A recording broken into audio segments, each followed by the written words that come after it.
1 in 4 kids in Oklahoma live with addiction in their family. Without help, they are 8 times more likely to face addiction themselves.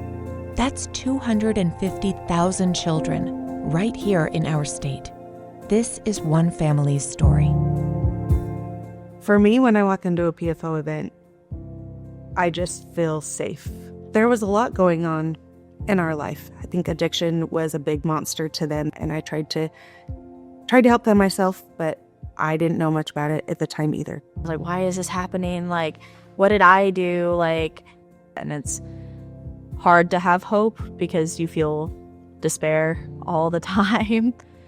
I think before Peaceful Family, it was really bad. I knew parents struggled with drug addiction or alcohol addiction, but it was almost like something that my family, we weren't supposed to struggle with it, and that it couldn't be somebody who went to work every day and dressed in suits.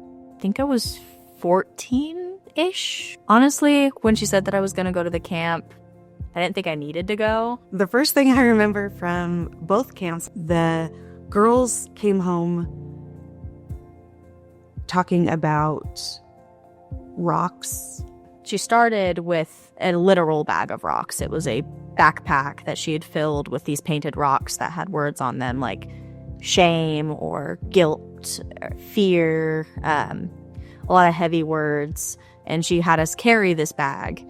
And then she had each of us pick out a rock and then put it down until the person carrying the bag had no rocks in the bag and it was empty. And it was, how did it feel to have those rocks taken away from you? Like, did you want to keep carrying the bag? And it's like, no, I don't want to carry the bag of rocks.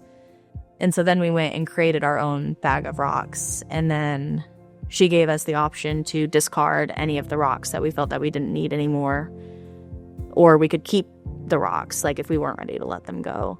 We wrote a letter to addiction. It wasn't to your parent, it was to their addiction, and saying how you felt about it. And I remember that we got to rip up the letter if we wanted. We could keep it, but I did not want to keep it. I wanted to throw that letter as far away from me as possible.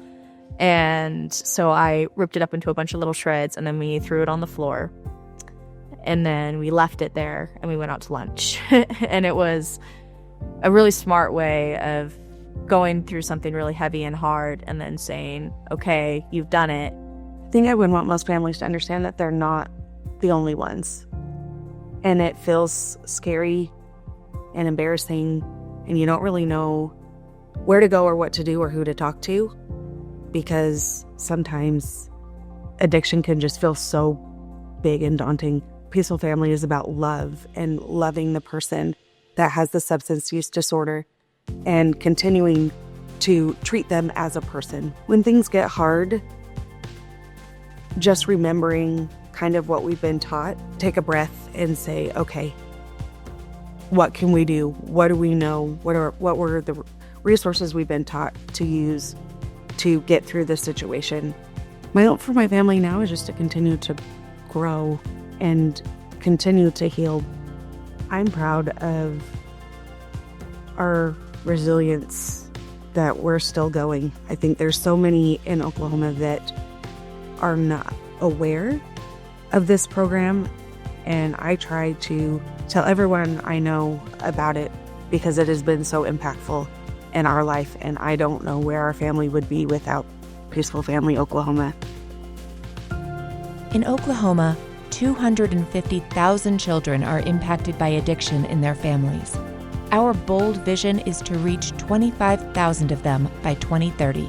Help us to bring help, hope, and healing to Oklahoma children.